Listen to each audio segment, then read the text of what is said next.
Well, good morning, or good afternoon, or good evening, depending on where you are. For me, it's afternoon. For my buddy Sven out there, it's good morning, good evening, I should say. It is time for episode 210 of Wednesday Afternoon Live with me, SaleenDriver. The longest running Wednesday afternoon live stream in all of YouTube that I know of. The show that week in, week out, month in, month out, year in, year out, tries to prove that we are the definitive show about nothing in particular. Now, fair warning, I did get a text message from Xfinity a little while ago saying that they are going to be doing work in my area and that I might experience some interruption of service. Now, I haven't, and they said this might be effective until about 4 to 4:30 in the afternoon, my time. It's now 3 o'clock, obviously. So if I suddenly drop away, you'll know it's Comcast. Fuck me. As usual. Let's see who's in the box. Let's see. Baylor Man was here first. 192 days until we have a slate of college football games to watch. Very true. Very true. Matt Dumit is here. Good to see you, sir. My buddy Sven, my favorite resident of Germany. VidTube Productions, one of my steady participants. Steer Pearson, good to see you, sir. And Matt is saying hello to Vic. Anyway, we are now out of the National Felons League season. I did not watch the game. I did not care. I mean, even if I liked pro football, which I don't, I probably didn't care anyway because they're two teams I could give a damn about. But evidently, the Kansas City Swifties got blown out by the Philadelphia battery throwers. And if you don't know the story about that, Google Philadelphia fans throw batteries at Santa Claus. And from what I understand, the game wasn't even close. Well, that's okay. Let's see. I don't know what this means. Belt to ass.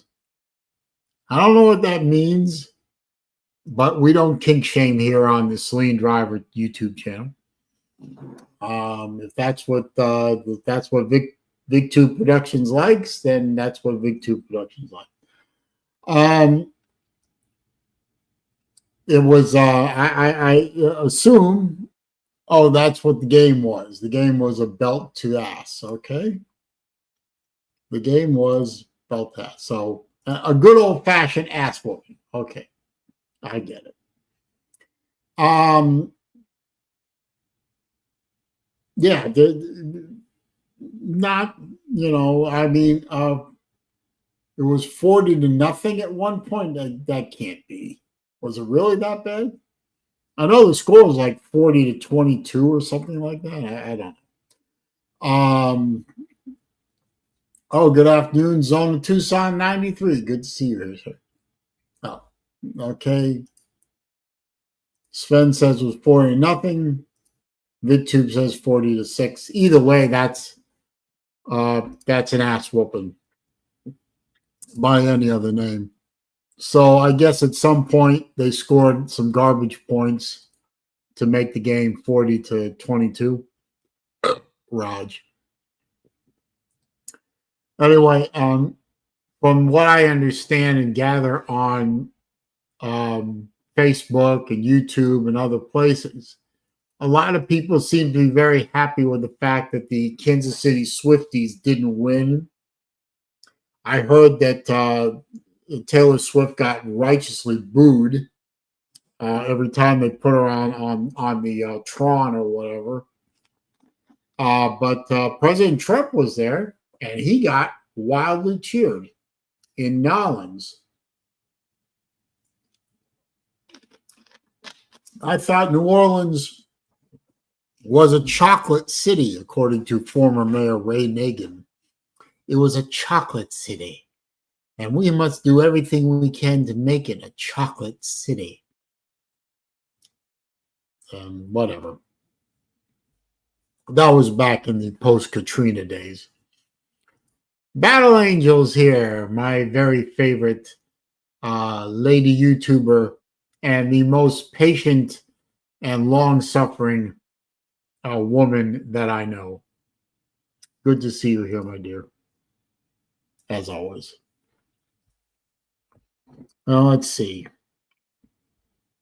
So, I guess, Sunday put another season of the National Felons League to bed.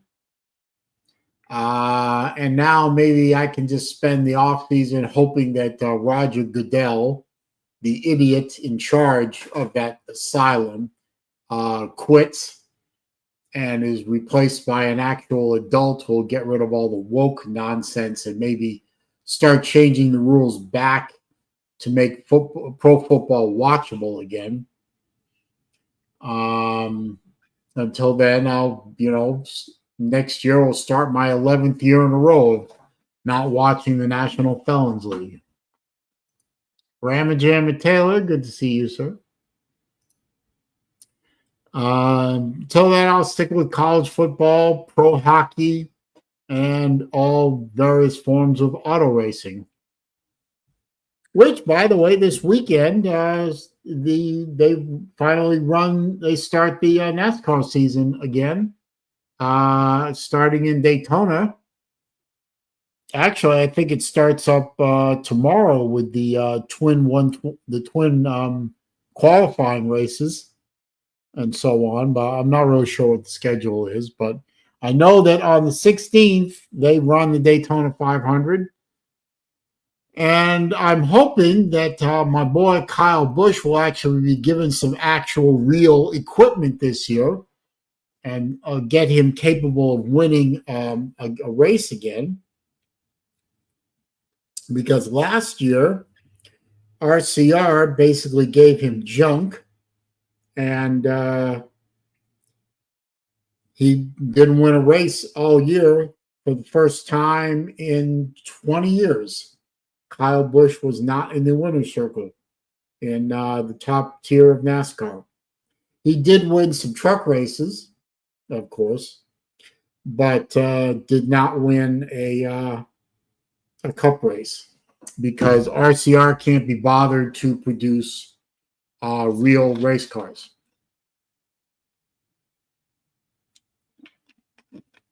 Anyway, I know nobody here cares about NASCAR except me, so I'll move on. Let's see. Nothing going on around here today. Nice day out, though, here in sunny Central Florida.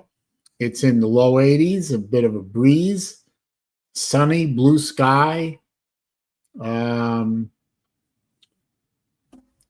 Not a hint of winter, but that's going to change in a few days. We might get cold again. Yeah, on the oval tracks, you do turn left. However, there are quite a few road courses in modern NASCAR where you turn right as well. So the old turn left, turn left, turn left, you're done myth is over. And there are plenty of auto racing series that turn left and turn right that are dull as dishwater. I point you to modern Formula One and modern IndyCar as examples 1A and 1B of two series that are so boring they border on unwatchable. Let's see. Going to Naples, Florida on Friday I have an appointment down there, so I'm looking forward to going to that. And I'm going to take my mom with me, and she's going to go shopping while I do what I'm going to do down there. And then I'll buy her lunch or dinner. And, because Valentine's Day. So do something nice for my mom. Valentine's Day. Hopefully all you gentlemen out there have remembered Valentine's Day and have done something for your significant other, be that male or female. We don't judge here on the SaleenDriver YouTube channel. Whatever you're into is fine with me. Hopefully, Uncle Lou is being kind to the Battle Angel this year. I'm sure he is. And has done something nice for her. But yeah, I'm going to enjoy the trip down to Naples. Short drive, it's only about an hour and a half. Facts, Vic, I do not like Valentine's Day. It is my least favorite holiday of all.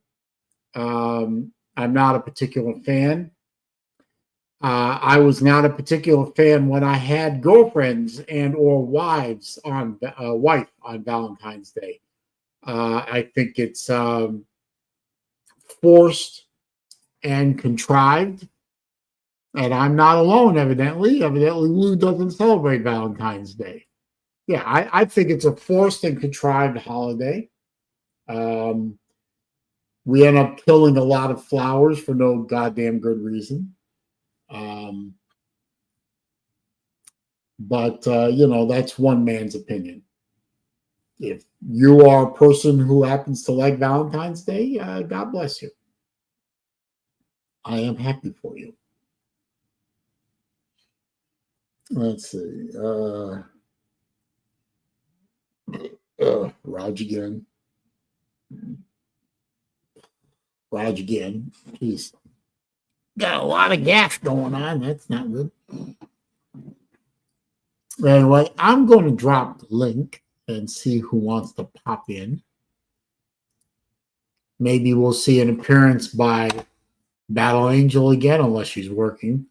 And you never know. VicTube could come in. I'm sure Sven will come in and VicTube will come in. We might get Slim Shady Canes pop in. Tiger Cat might show up. You never know. Hopefully Tiger Cat is progressing along safely along her journey to become an actual roller skating person. Valentine's Day is a holiday made up by the greeting. It's with a T. Great. Greeting? Well, there's no D in greeting. Greeting card cartel. Isn't it greeting? Greeting? Anyway, it doesn't matter. We all know what Steve's trying to say. I think the greeting card cartel, the chocolate cartel, and the De Beers have colluded. That's what I think. Hang on a minute.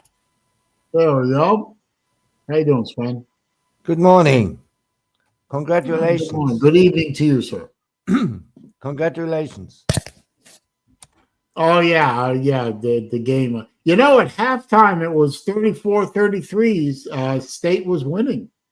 I tell you what, Mississippi State misses their second point guard. We have nothing from the bench.